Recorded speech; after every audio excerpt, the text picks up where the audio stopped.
Let me ask you a question. What's the first thought that goes through your mind when the police rolls up on you? Where you running, huh? Yeah, slow down, please. I hope I don't get a ticket.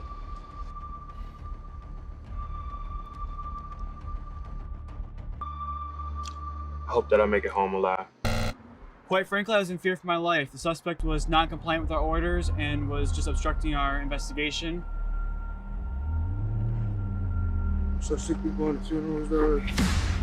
The Civil Rights Act only resulted because of a nation of African Americans coming together and taking a stand.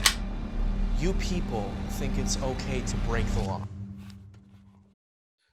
Those of us who are from Detroit or live in the area know that Asbury Park is a street on the west side. Is now the title of your film, but it's also where you're from. Is that right? Yes. Yeah. I grew up on Asbury Park Street, right off 7 Mile. So talk about the inspiration for this film, the street that you grew up on, the experiences that you had there. The biggest thing behind this film is survival. Mm-hmm. You know, like I said, each of the kids, they have their own different things that they're going through and dealing with.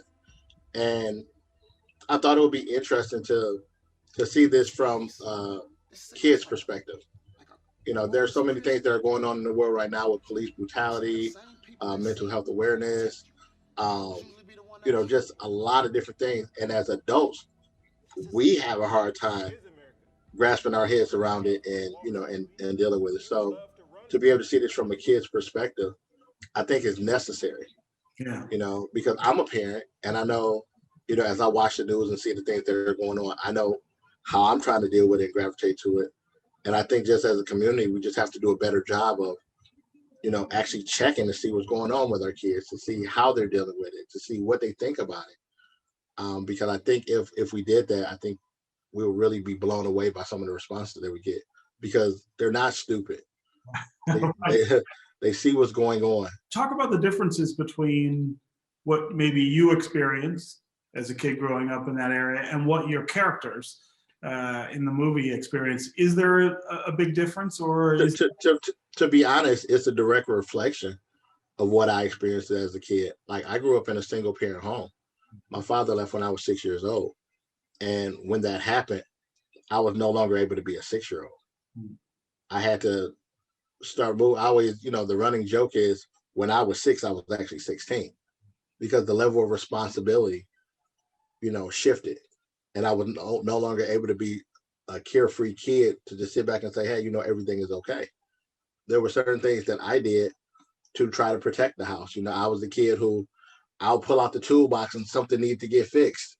You know, I'm doing that now. I'm checking the windows at night and looking out to make sure, you know, that my mom is protected and things like that.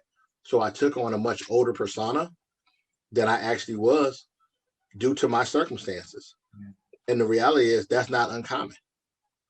The drug dealing and the shooting, like, yeah, that happens.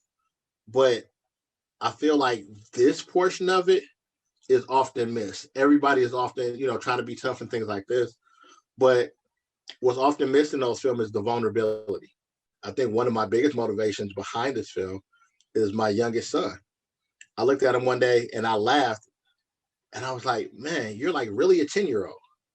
Because when I was 10, I had responsibilities. I had, you know what I mean? It was just a totally different animal.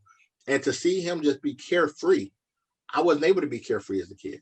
So I wonder what message you think people who aren't from Detroit and who may not know anything about Asbury Park, the street, might take away from this. film. I'm always curious about how we project to everybody else from the city. Asbury Park isn't even necessarily a Detroit story. Right.